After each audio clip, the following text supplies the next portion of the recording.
नमस्कार दोस्तों, आप सभी का SRH कहानियां में स्वागत है। आज की कहानी का शीर्षक है पाप का फल भोगना ही पड़ता है। मनुष्य को ऐसी शंका नहीं करनी चाहिए कि मेरा पाप तो कम था पर दंड अधिक भोगना पड़ा, अथवा मैंने पाप तो किया नहीं पर दंड मुझे मिल गया, कारण कि वह सर्वज्ञ, सर्वसुहृद, सर्वसमर्थ भगवान का विधान है कि पाप से अधिक दंड कोई नहीं भोगता, और जो दंड मिलता है वह किसी न किसी पाप का ही फल होता है। एक सुनी हुई घटना है। किसी गांव में एक सज्जन रहते थे। उनके घर के सामने एक सुनार का घर था। सुनार के पास सोना आता रहता था और वह गढ़कर देता रहता था। ऐसे वह पैसे कमाता था। एक दिन उसके पास अधिक सोना जमा हो गया।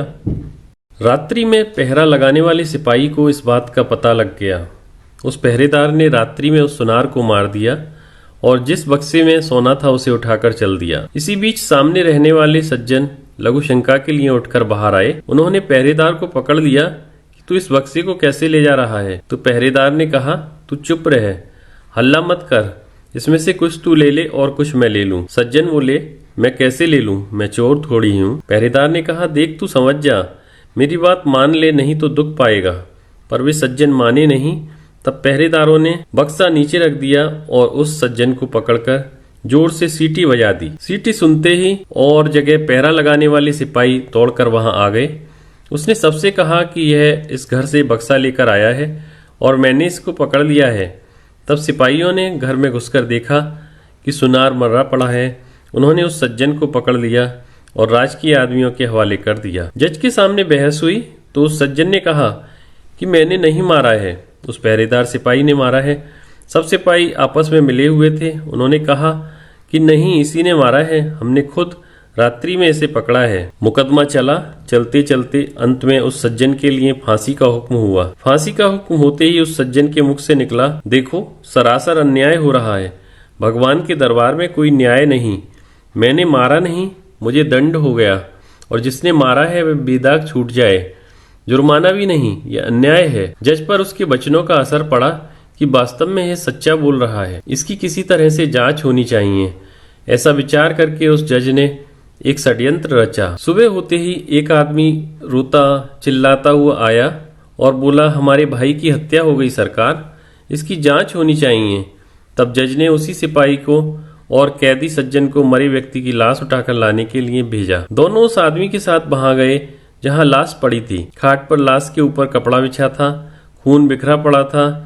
दोनों ने उस खाट को उठाया और उठाकर ले चले। साथ का दूसरा आदमी खबर देने के बहाने दौड़कर आगे चला गया। तब चलते चलते सिपाही ने कैदी से कहा, देख उस दिन तू मेरी बात मान लेता तो सोना मिल जाता और फांसी भी नहीं होती।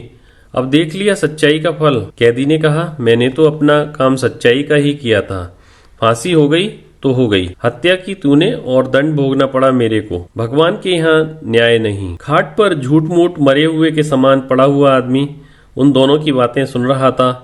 जब जज के सामने खाट रखी गई तो खून भरे कपड़े को हटाकर वह उठ खड़ा हुआ और उसने सारी बात जज को बता दी कि रास्ते में सिपाही यह बोला और कैदी यह बोला। यह सुनकर जज को बड़ा आश्चर्य हुआ। सिपाही भी हक्का बक्का रह गया। सिपाही को पकड़कर कैद कर लिया गया, परंतु जज के मन में संतोष नहीं हुआ। उसने कैदी को एकांत में बुलाकर कहा कि इस मामले में तो मैं तुम्हें निर्दोष मानता हूँ, पर सच सच बताओ कि इस जन्म में तुमने कोई हत्या की है क्या? वह बोला, बहुत पहले की घटना है। एक दुष्ट था जो छिपकर मेरे घर मेरी स्त्री के पास आया करता था। मैंने अपनी स्त्री को तथा उसको अलग अलग खूब समझाया, पर वह माना नहीं। एक रात वह घर पर था और अचानक में आ गया। मेरे को गुस्सा आया हुआ था। मैंने तलवार से उसका गला काट दिया और घर के पीछे जो नदी है उसमें फेंक दिया। इस घटना का किसी को पता नहीं लगा। यह सुनकर जज बोला, तुम्हारे को इस समय फांसी होगी ही। मैंने भी सोचा कि मैंने किसी से घूस रिश्वत नहीं खाई, कभी बेईमानी नहीं की, फिर मेरे हाथ से इसके लिए फांसी का हुक्म लिखा कैसे गया? अब संतोष हुआ, उसी पाप का फल तुम्हें यह भोगना पड़ेगा। सिपाही को अलग फांसी होगी। उस सज्जन ने चोर सिपाही को पकड़कर अपने कर्तव्य का पालन किया था, फिर उसको जो दंड मिला है वह उसके कर्तव्य पालन का फल नहीं है, प्रत्युत उसने बहुत पहले जो हत्या की थी उस हत्या का फल है। कारण कि मनुष्य को अपनी रक्षा करने का अधिकार है, मारने का अधिकार नहीं। मारने का अधिकार रक्षक क्षत्रिय का, राजा का है, अतः कर्तव्य का पालन करने के कारण उस पाप हत्या का फल उसको यहीं मिल गया और परलोक के भयंकर दंड से उसका छुटकारा हो गया। कारण कि इस लोक में जो दंड भोग लिया जाता है उसका थोड़े में ही छुटकारा हो जाता है, थोड़े में ही शुद्धि हो जाती है, नहीं तो परलोक में बड़ा भयंकर दंड भोगना पड़ता है। इस कहानी से यह पता लगता है कि मनुष्य कब किए हुए पाप का कब फल मिलेगा इसका कुछ पता नहीं। भगवान का विधान विचित्र है।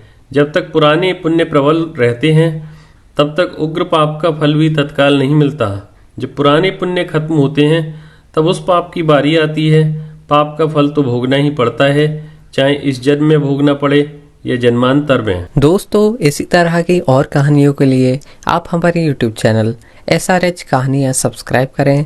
वीडियो देखने के लिए आप सभी को बहुत बहुत धन्यवाद।